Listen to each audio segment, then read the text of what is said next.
La parole est à notre collègue Gérard Longuet pour le groupe Les Républicains.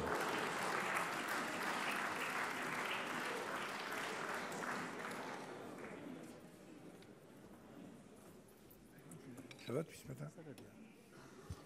Monsieur le Président, Madame la Ministre, mes chers collègues, d'abord il faut remercier la Conférence des présidents du Sénat d'avoir inscrit ce projet de loi, l'adoption de ce projet de loi, je le souhaite profondément, à la procédure du scrutin solennel. Cela permet, sur un texte majeur, d'avoir l'attention de l'immense majorité de notre Assemblée. C'est important. Je remercie d'ailleurs le groupe des Républicains de m'avoir confié la responsabilité de défendre ce texte. C'est un texte extrêmement important. Alors, Madame la Ministre, en apparence, c'est un texte à l'origine technique qui se proposait, avec 3 types de mesures différentes, d'accélérer les procédures toujours trop longues dans notre pays pour les dossiers les plus complexes, comme d'ailleurs les dossiers les plus simples, et de gagner 56 mois, dit-on, sur la construction d'un réacteur nucléaire, avec des objectifs que notre excellent rapporteur, Daniel Gremillet, que je cherche du regard, a parfaitement défendu, faire en sorte qu'il y ait plus de sécurité. Non mais on en parlera plus tard si vous voulez. C'est quand même l'avenir de notre pays. Et puis on va en parler beaucoup ces mois qui viennent. Alors il faut mieux s'y préparer dès maintenant.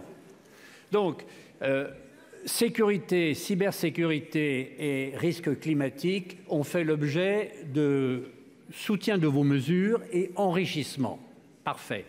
De la même façon, nous sommes efforcés, et pour les représentants des élus que nous sommes, d'associer mieux les collectivités locales et de faire en sorte que des dispositions, en particulier d'urbanisme et notamment le ZAN, ne soient pas décidées sans qu'ils soient associés à la formule. C'est donc une bonne orientation, Madame la Ministre, mais un véritable enrichissement que notre rapporteur nous a proposé d'adopter et que nous avons soutenu. J'ajoute enfin que nous avons, sur cette affaire de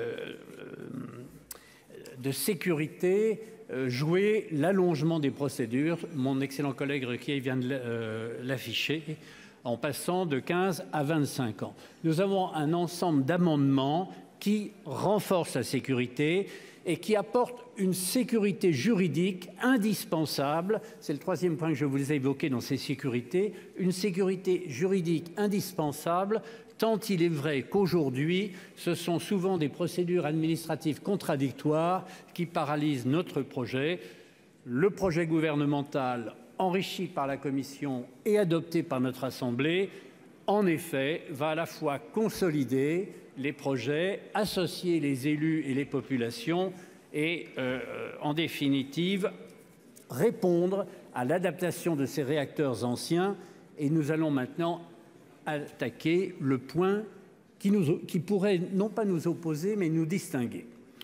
Notre excellente ancienne collègue, Madame Jouanno, qui est aujourd'hui présidente de la Commission nationale du débat public, déclare dans la presse que le Sénat n'est pas dans son rôle, qu'il préempte la discussion publique la discussion nationale sur la stratégie nucléaire et aurait souhaité que nous nous taisions.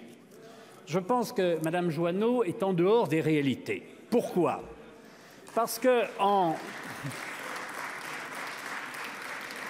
dès novembre 2017, et je serai bref, dès novembre 2017, le président de la République a remis en cause, en fait, la loi de transition énergétique et de croissance verte, sous l'empire de laquelle nous sommes encore aujourd'hui. Il faut quand même le rappeler, ce qui est profondément absurde, en décidant de repousser, et il avait raison, à 2035, le plafond issu de la loi de 2015, portant à 50% l'électricité d'origine nucléaire. Donc le débat était ouvert. Pour être très honnête, il est lent ce débat, puisque nous avons eu une déclaration à Belfort en novembre 2021, qui était pas mal. Je me suis dit, tiens, ça bouge, enfin le nucléaire va être à l'ordre du jour.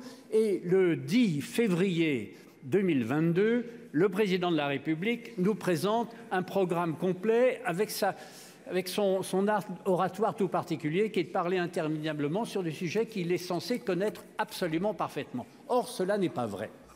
Cela n'est pas vrai parce qu'il aurait dû poser la question principale en matière d'énergie aujourd'hui. S'agit-il d'abord de décarboner ou s'agit-il de verdir? S'il s'agit de verdir, la majorité sénatoriale considère que ce n'est plus la priorité. L'urgence climatique exige de décarboner notre société à travers le logement, la mobilité, l'industrie. Et pour décarboner, il faut électrifier.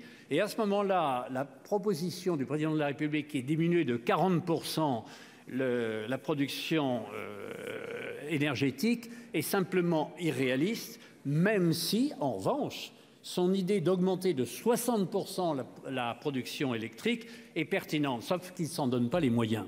Car pour augmenter de 60% la production électrique, ce ne sont pas 6 réacteurs de nouvelle formule EPR2, plus éventuellement 8, et la certitude que l'on va maintenir 100% des capacités existantes, ce qui n'apparaît pas vraisemblable aujourd'hui, jusqu'en 2050, excusez-moi du peu. Comme ministre de l'Industrie, j'ai signé le dernier réacteur, celui de Civaux, en 1994. Eh bien, ces réacteurs qui sont de bonnes bêtes et qui travaillent bien, elles vont fatiguer quand même, et il faudra d'une façon ou d'une autre, si on ne voulait remplacer que la moitié des réacteurs existants d'ici 2050, il faudrait sans doute, au-delà des 8, des 6 plus 8, 14, sans doute entre 20 et 25 réacteurs de type EPR 750 MW pour arriver à un résultat.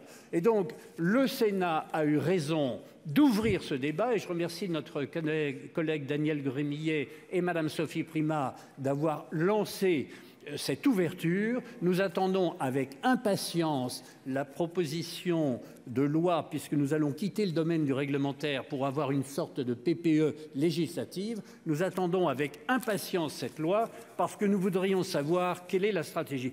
Je voudrais rappeler que il y a une vieille histoire. En 1975, je vais me taire, Monsieur le Président, nous avions le même débat au Sénat. Je n'étais pas encore sénateur, j'étais commissaire du gouvernement. Eh bien, le ministre avait expliqué à cette époque, le 14 mai 1975, c'était Michel Dornano qui mettait en œuvre sous l'autorité du président Giscard d'Estaing la politique de Pierre Messmer. Ça prouve la continuité française. Nous disait, la stratégie appartient au Parlement, la mise en œuvre au gouvernement. Donc, nous revendiquons la stratégie. Merci.